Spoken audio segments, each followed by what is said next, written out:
Welcome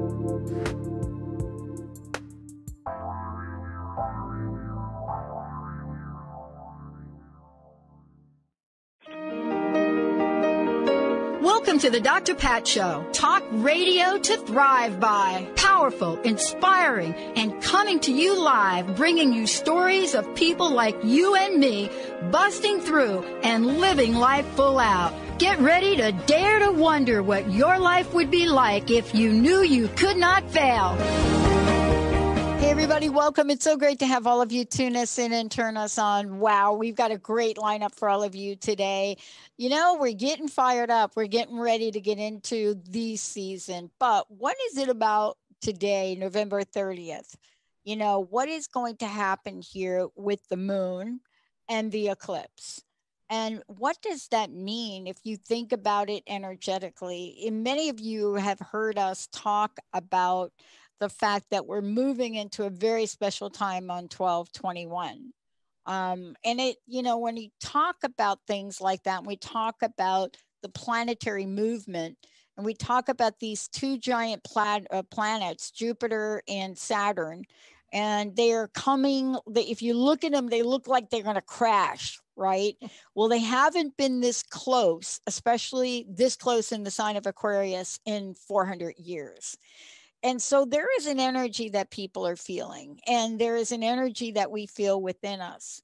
The question is, what do we do to help ourselves move through time and heal so that as we come forward, as we move forward in life, that we are moving forward and the healing is happening as we do that?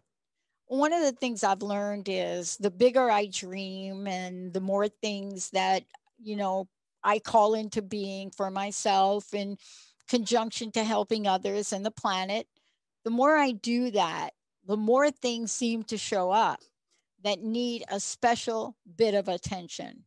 But what have we learned about this? What have we learned about ourselves? What have we learned about energy? What have we learned about energy healing? And what happens when we talk about chakras? And many of you know that from our work with Sarah Main, chakra is a Sanskrit word. And what does it mean when we look at that word? Today, I'm so thrilled to have Glen Park join us here today because we're going to be talking about one of the most incredible books that I've read when it comes to the chakra and chakra systems, one of the most incredible books to help us understand what happens within us, what happens from whether a psychophysical perspective or that happens to us energetically. Can we truly heal these things that we carry forward multi-generational, maybe multi-life energy that needs to be healed? Today, I am so thrilled to have somebody join us here today. We're going to take a look at this. You know, Glen is a healer, teacher, writer, workshop leader, trainer in the Alexander technique and chakra healing therapy. And you're going to hear about that today. Been practicing these two modalities for over 30 years. And so there is a healing that really needs to happen, in my opinion. Can we do it? What is it that's up for change? Glen, it's great to have you. Welcome. Thank you. That's so lovely, your introduction. Thanks. And it's lovely to be here. Thank you for inviting me. You know, you and I, we were talking, all of us were talking before the break. We were talking about today and what today is. And you were right. I mean, it is this lunar eclipse. And they call it a beaver full moon, a lunar eclipse. There's many things we call it, right? But there's an energy in all of it. And whether you believe astrologically or you look at the energies and you look at the moon and you look at the eclipse, my sense that people are feeling that it is time for us to heal things that perhaps we were carrying for a long time. And your book is timely. Can you talk about how we view healing in the world and how our chakras are there to help us understand the different aspects of healing we could achieve. I'll do my best. Okay. Well, you do a really good job in the book. I was looking at the book, and I got to one point in the book, and it's like, well, wait a minute. She's talking about culture now. That got my attention. But yeah, go for it. Okay. Well, the wonderful thing about the chakras is that it gives us a map of the psyche that's located in the body. The culture we've been accustomed to in the West for many years is that consciousness resides in the brain, that the brain creates consciousness and the mind. But the chakra system has a very different view of consciousness. Consciousness is living right through our bodies, outside of our bodies, beyond our bodies, into the universe. And as we heal our chakras and heal those different levels of consciousness in our body, we're able to send out that healing to the world, and we can impact upon the world at this subtle level. So it's very important to be able to heal ourselves, as well as do our best to make the changes that we want in the world. Yeah, I want to stay with what you just said there a minute, because I want to really talk with you about something you cover, and you just said it. You know, we're talking about something that also involves the psyche, right? Yes. Yes. So the chakras are really about the evolution of the psyche. So the base chakra, the starting point in our chakra system, which is at the base of the spine, is dominant when we're in the womb as a fetus, and at birth and during the first year or so of life. It's our inner animal that's purely focused on survival. And then childhood, the dominant chakra becomes the sacral chakra. And this is our inner child that develops through creative curiosity about the world and a desire for love and pleasure and sensual curiosity. So this is an inner child. And though in childhood that's dominant, this chakra is there right through our lives. And so if we've had a difficult childhood, there are wounds in that chakra that we need to heal. Same for the next chakra, which becomes dominant in adolescence, young adulthood. And this is where the motivation changes from a drive for pleasure to a drive for self-esteem. Often in the West, we call it the power center. But it's how powerful, how confident we feel inside is what's important about this chakra. It's where we start to really look at what kind of an adult am I going to be? What do I want to achieve in my life? How do I want to be respected as an adult? So those three lower chakras make up the kind of basic personality and have our main gifts and our wounds according to what's happened to us in those years and what karma we're bringing into this lifetime as well. So that's where the heart chakra comes in. That's our healer. The heart chakra is our healer that is operating like a compassionate witness that is able to look at ourselves not with the attachment of the ego, but from a place of acceptance, accepting our woundedness, accepting our gifts. And with that loving, healing energy of the heart chakra, healing can begin to occur. So then the energy in the system flows much more strongly. We have all this earth energy that's been developing from the earth through the chakras upwards. And now as the heart chakra opens, the crown chakra emanates, it's open all the time, becomes much stronger and enables us to contact our more creative, inspirational, spiritual energy in the upper chakras. So in the throat chakra, we have a creative communicator, a creative artist, dancer, sculptor, you name it. And in the eye chakra, a creative thinker. It's the thinking side of our inspiration and creativity. And finally, the crown chakra, if we evolve to that level, we actually experience non-dual consciousness. We experience enlightenment. We experience being at one with the universe. So there's this lovely developmental story that works through our bodies and through our chakras. I have to tell you, I knew I was going to ask you this, and I know they send me all these questions that I'm supposed to ask you, but I actually read the book. That's just lovely. So you know. Thank you. Yeah. What I really loved, and I want to talk with you about this when we come back. I guess I'm one of the few people that really was fascinated, especially in my own studies. I was fascinated by Maslow.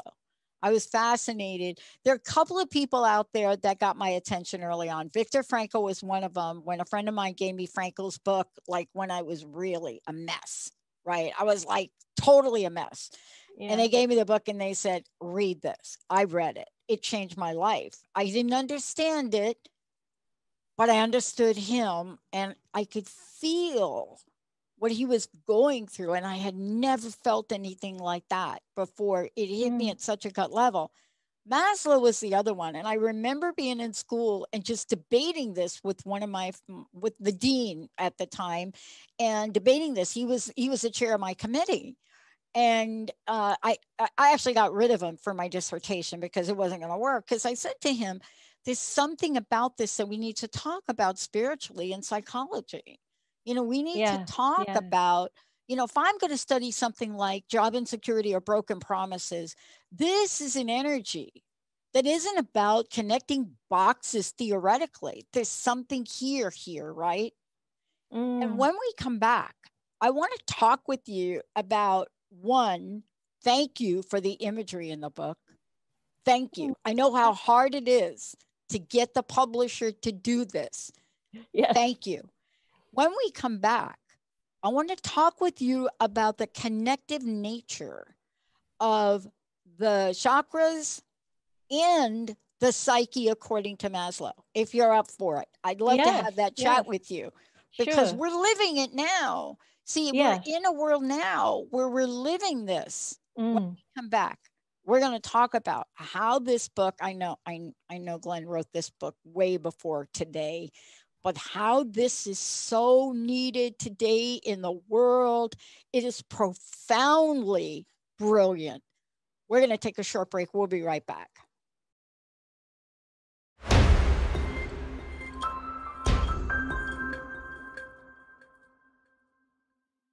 Hey, everybody. Welcome back. Welcome back. I just want to say Glen Park is joining me here today. For those of you, let me just hold it up if I can here, just so you see. Fabulous book, right? Do you see that, everybody? But what I was referring to in the book, and we have 3 copies of this to give away. One of the things I love, and I'm going to hold this up again, is if you all can see the camera, you'll see what's included in this book, right? And this is brilliant the way Glen has gone through here and brings it all together for us, right? The book, as you know, Chakra Healing Therapy, Awaken Spiritual Energies and Heal Emotional Wounds. Yes, even though this book may have been written a time ago, it is perfect for where we are.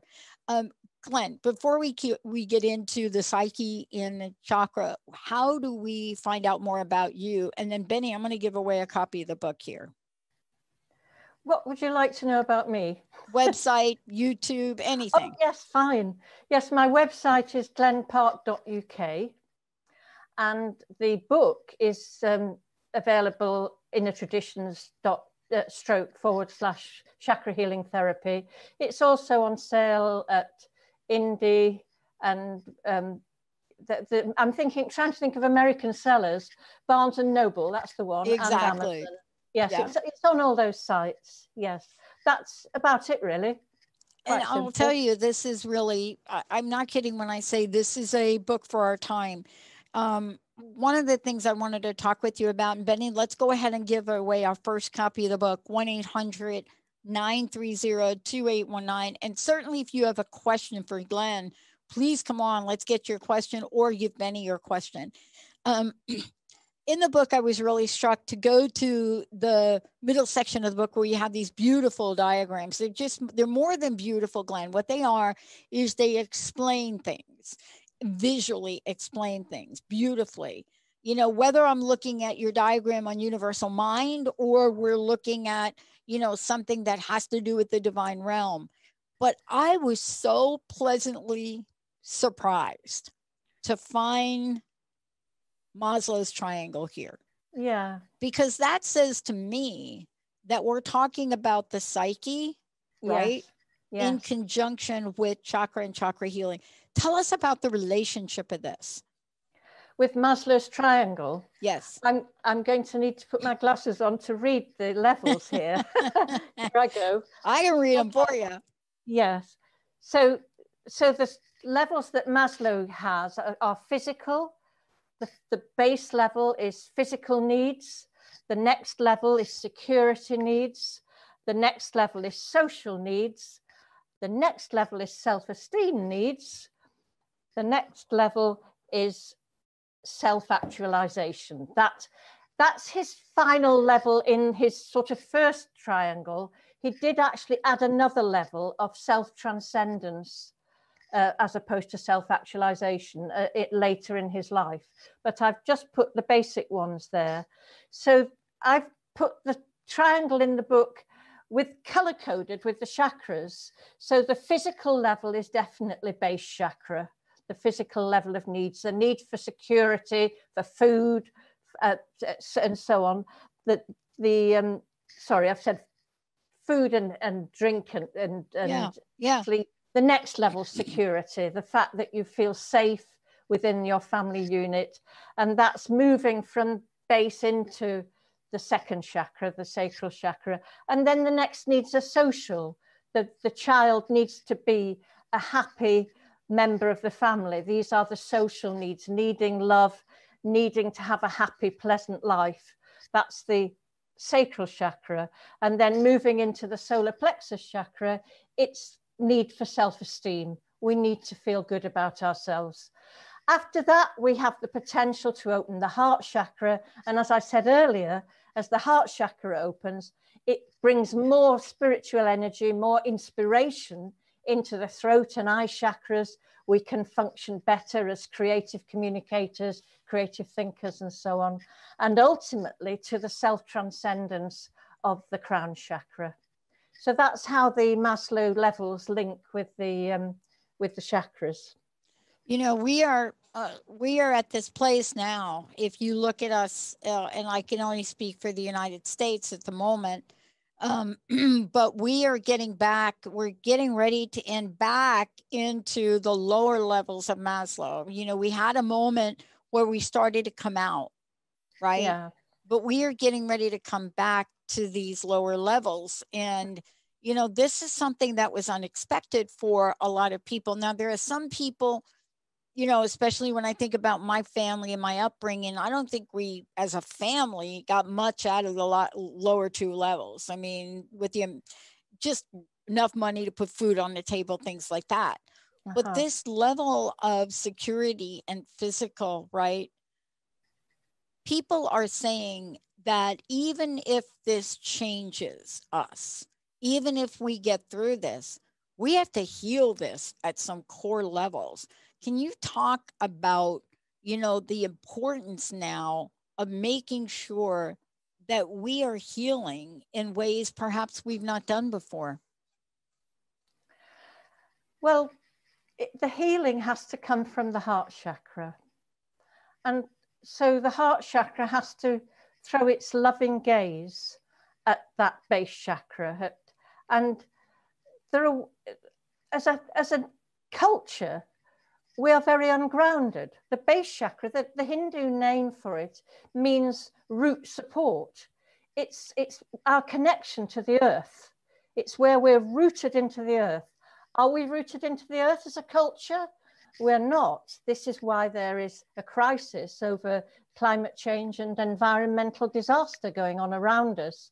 So the heart chakra can look kindly on that ungrounded, wounded little inner animal that is us. Actually, if you think about how the base chakra, how we talk about that area of our body, we usually use it to swear and curse. We don't have good things to say about our inner animal that's keeping us alive every hour of the day and night. So the heart chakra can help us. We can mindfully go for a walk in nature and feel our connection with the earth and enjoy the wildlife that we see around us, we can build ways of regenerating that base chakra, just as we need to regenerate the earth. So I think the healing of the planet has to go alongside the healing of ourselves in that way. Similarly, with the second chakra, with the child, if actually, there's a quote in the book from Confucius. It's from the Bible, and it's, you know, when I was a child, I spake as a child, I thought as a child, I understood as a child, but now I am a man, I have put away childish things. Well, we shouldn't put away childish things. we need to maintain our inner child. We need to do pleasant things. I mean, one of the things that we do see on television in the UK is lots of television programs about food. And I think food is one of the ways that we nurture that inner child, having delicious meals. If we don't have a good varied degree of giving ourselves pleasure, giving ourselves pleasant sensual experiences, then this chakra can become a very addictive chakra. We can become overweight from our addiction to food. We can become alcoholic. We can become a drug addict, because it's like, this is the only way I can get any pleasure. I can only get pleasure by eating this or drinking that or what have you. So we have to take care of that inner child and give ourselves simple pleasures that we wanted as a child and that we still need as adults.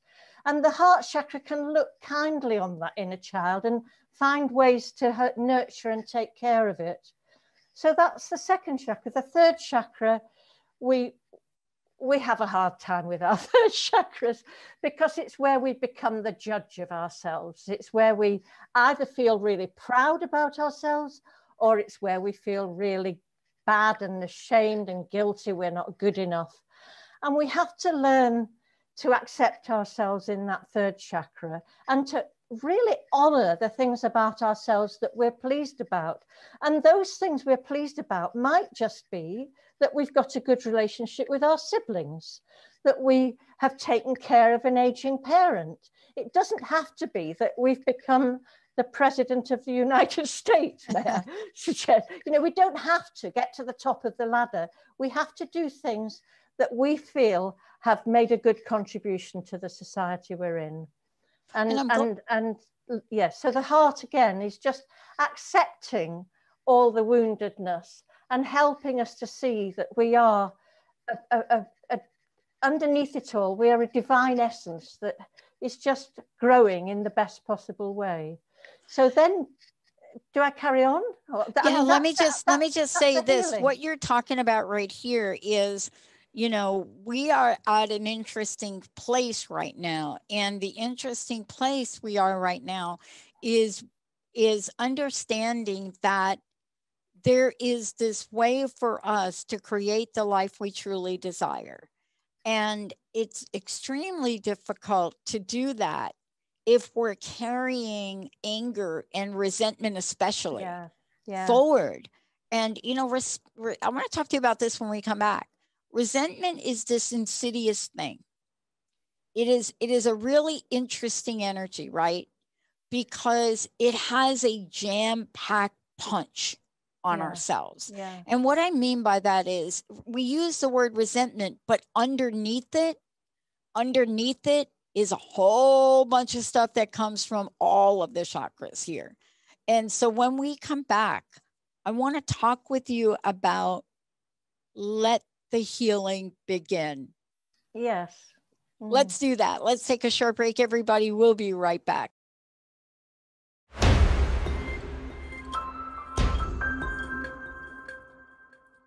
Hey, everybody, welcome back. So great to have all of you tune us in and turn us on. For more information about me, go to thedrpatshow.com.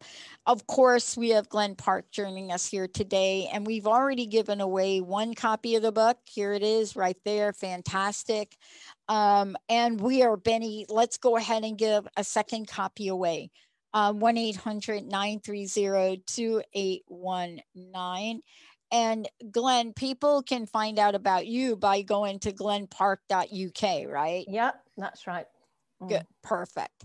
And the book is available certainly in Inner Traditions, but all you need to do is go in and look for Chakra Healing Therapy, Awaken Spiritual Energies, and Heal Emotional Wounds, and of course by Glen Park. I got a question that came in, and I want to just read it to you from our folks. One of our listeners that sent it in. Hey, Dr. Pat and Glen, thank you for this show. You mentioned resentment. I have been told by the people that are close to me that they point out how angry I am.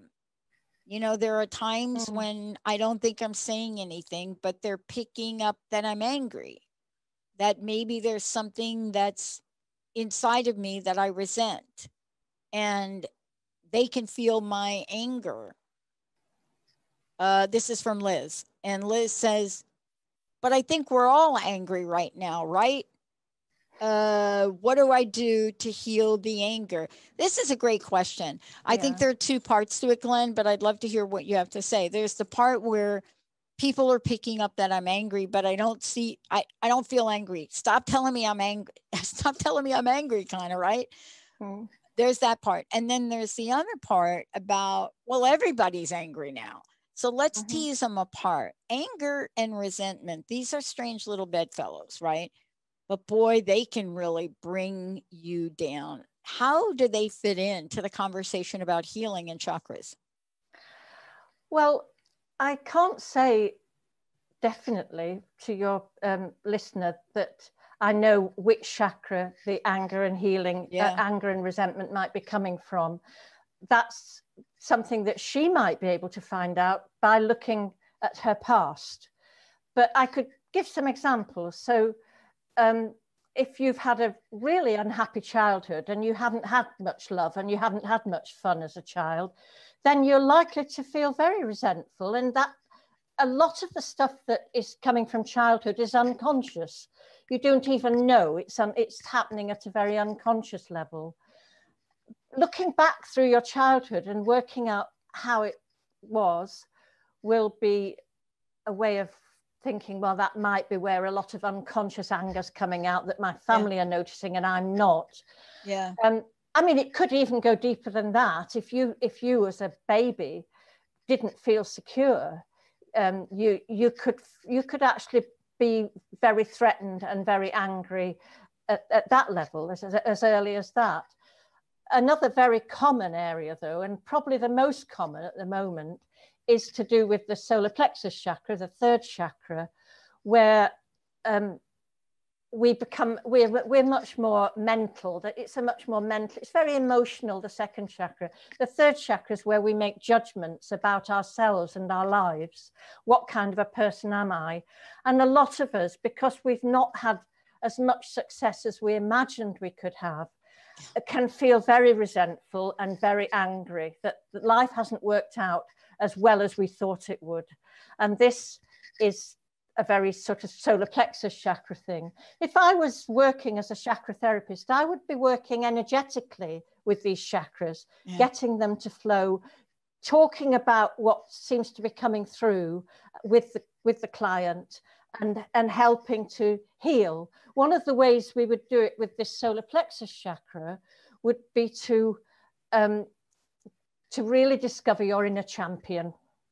So you have to start thinking about all the things that you own, just things that you own in your life. I've got this really nice crystal. I've got this really nice ornament. I really like my clothes. You know, I like my flat. I like my house. I like my car, whatever it is. Just write a list of all the things that you feel really pleased to own. That's the simplest list. This is what I call boasting exercises. Make the most of them. Yes.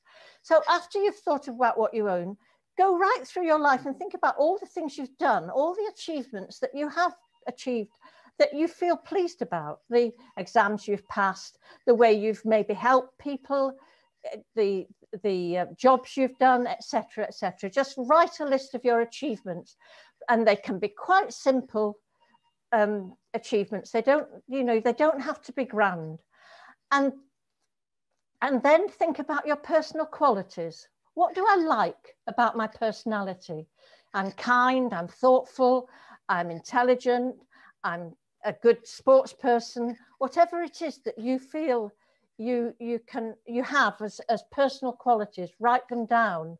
And look at your physical qualities as well. What do you like about your face, your hair, your body, your hands, your feet, whatever it is? Just really allow yourself to appreciate. This is heart chakra energy. The heart chakra appreciates and loves and accepts. So let yourself appreciate all those things. Now, what tends to happen when people start writing this list is that their inner critic jumps in furiously and says, oh, it's all very well, you might have passed that exam, but you didn't get a distinction, or whatever it is. So then you have to invent a dialogue. You have to take one of the things you feel proud of and write it on a piece of paper. I'm proud that I looked after my dog when it was ill. Something as simple as that, right? And write that in one coloured felt tip pen, and then your inner critic might come in and say, yes, but you couldn't afford the vet's bill, so you didn't get enough help for your dog. And then you could say, you then make sure that your inner champion replies, and you build a dialogue, because this is the dialogue that actually needs to happen at a cultural level. We need to be able to dialogue our differences rather than have this polarity of hate that, you know, I hate the way I didn't do this well enough. And we need to be able to find that inner champion balancing the inner critic that then turns into a critical friend. Another way that you can support your inner critic is to write your life story from the standpoint of the inner critic. Here's the inner critic who is like your guardian angel, and she's telling the story of your life, and nothing you can do is bad from the inner critic's perspective. I had a client who was on drugs when he was in his teenage years. He came to me in his 40s, and he was very ashamed of the fact that he was very into drugs in his teenage years into his 20s. And I said to him, well, what would you have done if you hadn't taken drugs? They said, oh, I'd have killed myself. I said, well, what a fantastic solution. How well you did there. The inner critic only sees that if you did something that you don't feel good about, you did it because the other options were even worse. So you find a voice that can support you and tell you that no matter how difficult things were, you did your best and they're proud of what you did manage to achieve. And that's your inner champion. And we all need to build an inner champion, especially when the culture, the world we're in at the moment is making life very difficult for all of us. So it isn't as easy to be a big success, be a totally happy person. It's not as easy as it used to be. We have the global financial situation in crisis, and governments trying to make the poorest in society pay for that. So it's not an easy world to be living in. And we do need to be able to look upon ourselves kindly. And we don't have to be perfect. We just have to be loving and accepting of ourselves. I think you just said it, because that to me is, and Liz, I hope that this worked for you.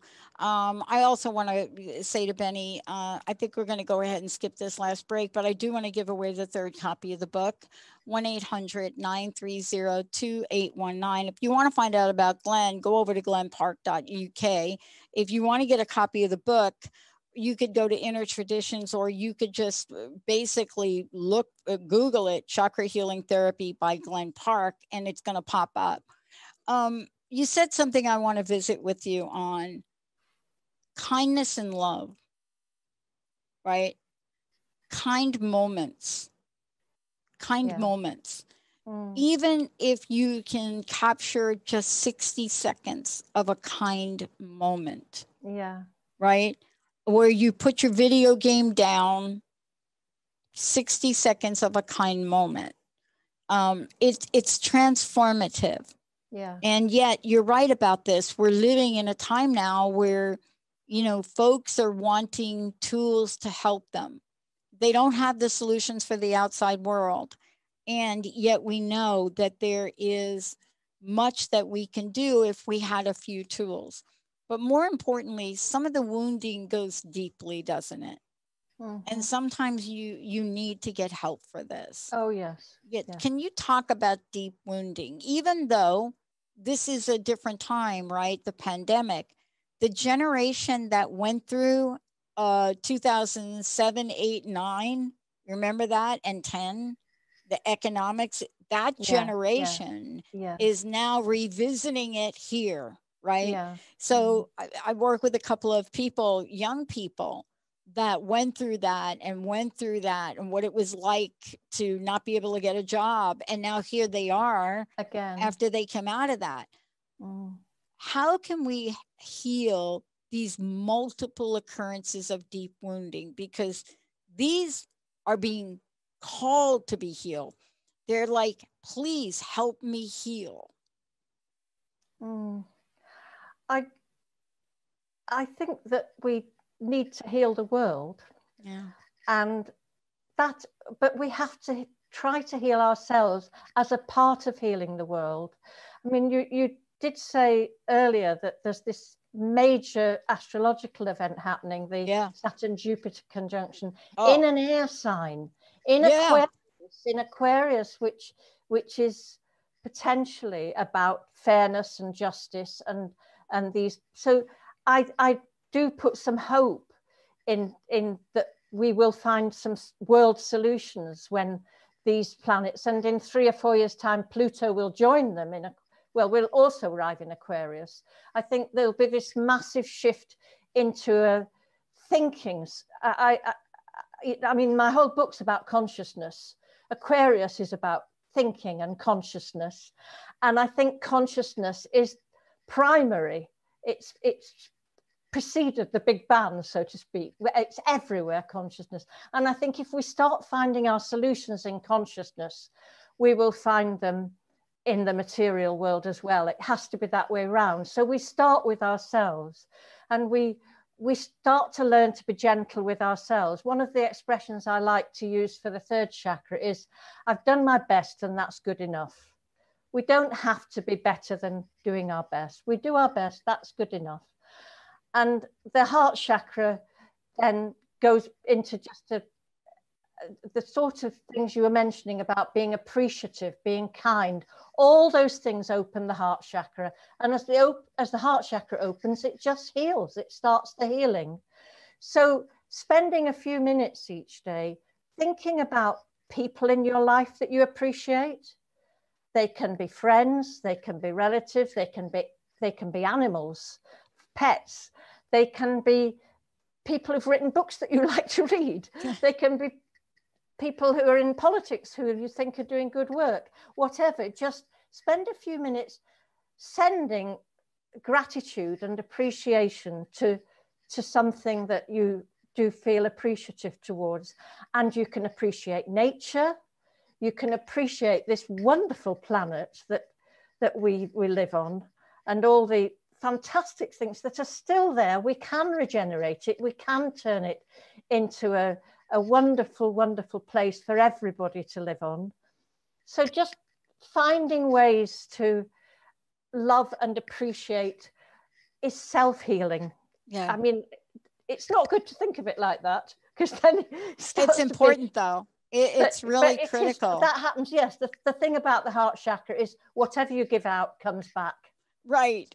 And a nice exercise you can do with the heart chakra actually is to think about something you're going to send love and appreciation to. And then as you breathe in love for yourself, and then you breathe out that love to the thing you appreciate. You breathe in love to yourself, and then it generates that love out to the thing you appreciate. That's a simple heart chakra exercise that can help in these difficult times. You know, I'm really struck by the energy of this. Now, you know, I want to talk about this for a minute, because we're hearing people talk about how things are shifting and changing. And I want to get back to something that you said, because, you know, there is this energy that has to do with the planetary alignment. Some people say that the movement in the stars and energetically, and even in planets that we cannot see, right? You know, they have significance and meaning. When I think about these planets, especially Jupiter and Saturn, I happen to be a quadruple Sagittarian, so anything about Jupiter gets my attention, right? But I had this moment where I got afraid. And let me tell you what I got afraid from. And I'm just curious about which chakra that is. Uh-huh. So I grew up with sci-fi, right? That was my way out, right? Sci-fi movies as a kid, really young age. Sci-fi this, sci-fi this, War of the Worlds, blah, blah, blah, and continue to this day. When I read that these two planets, I'm telling you, this just was so bizarre for me. I had a moment where I got like, whoa, I'm a little bit afraid of this. Where I was so excited about Jupiter and Saturn. Saturn I've come to love. Let's just say I've come to appreciate Saturn. But these two planets, right? 400 years was the last time these two got this close. And we're talking, it's not going to even happen again until like 2080. But when I read how close they got, or how close they're going to get, I went to sci-fi movie scared. These two are going to come 0.1 degree of each other. And I just felt energetically that massive movement of two of these largest planets coming that close, right? That's like 1/5 of the moon, right? The diameter of the moon. And they're going to come that close. And I had this moment of the realization of that energy.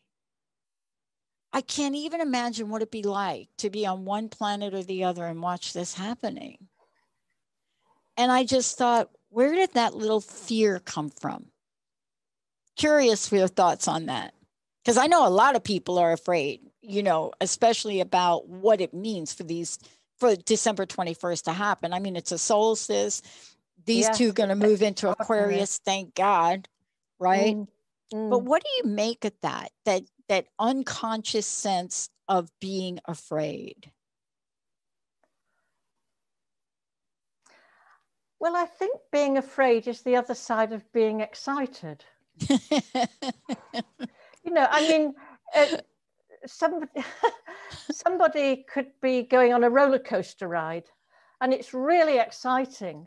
Right. Or it could be in a fishing boat that's going in and out of huge waves and be terrified.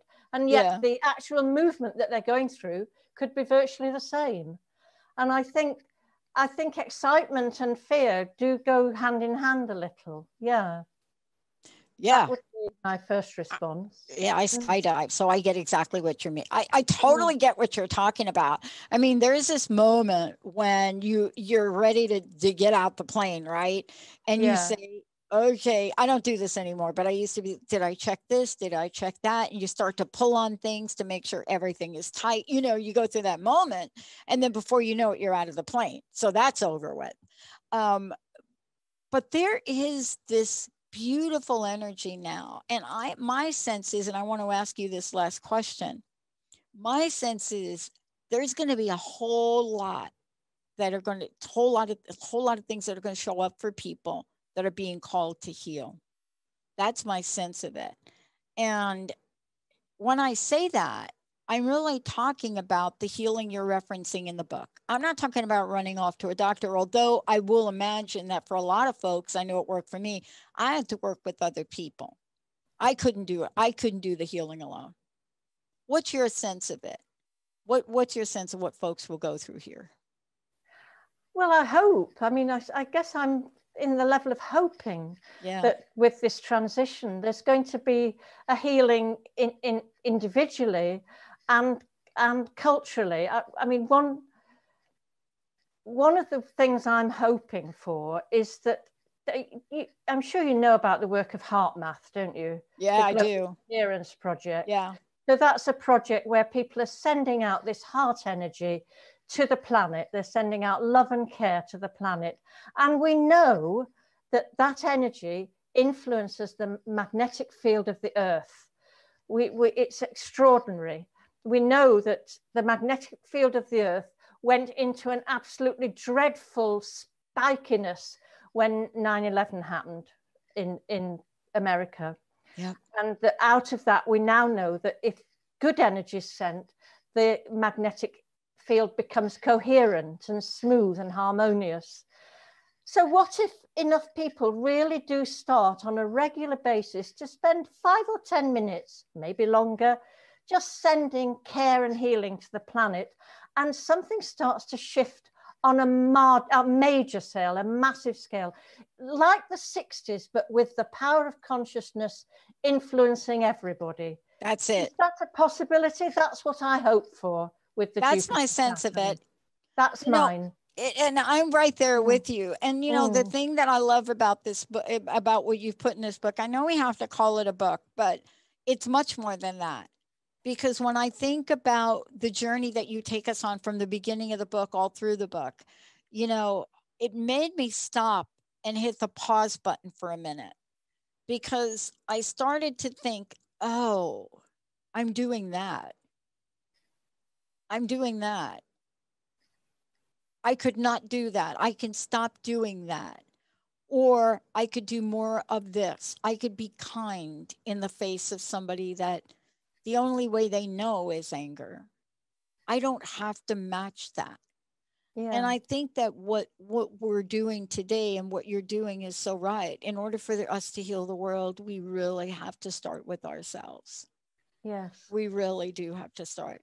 Yes. You know, whether it's arguing with somebody in a parking lot of a shopping mall, or, you know, in a grocery store, or lashing out at somebody that may or may not have a mask on. These are all things that call for us to really look inside, aren't they? Yes, I agree. And learning to manage shifts and difficulties with other people in a respectful, loving, caring way. Yeah. That to me would be, if that can happen at a personal level, it will start to happen at a larger level, at a country level, and we'll start to get global coherence amongst countries. That would be the way to solving all our problems. I agree. And then, if people are feeling loved, yes, they don't have to hang on to their billions of cash, the people who have got lot. No, if people are feeling safe and loved, all those things in the Maslow triangle, they just want to be generous. They want to give out. They want the world to work for everyone. So we need to get everyone feeling loved, feeling happy, feeling that they know how to lead a good life. And, you know, there's one thing about love, and this is a great way to say thank you to you. There are no limits to it. We don't have a cap on it. No. It has an energy that just permeates every aspect of our being universally. And I want to thank you for reminding us of this in the book, Glen. And it opens up our creativity. It opens up that part of us that makes us want to be alive. No kidding. Makes us want to dance, makes us want to paint, whatever it is. Yeah. Absolutely. Glen Park, everybody. The book is fabulous. We've given the copies away. Thank you, Benny. Benny been busy.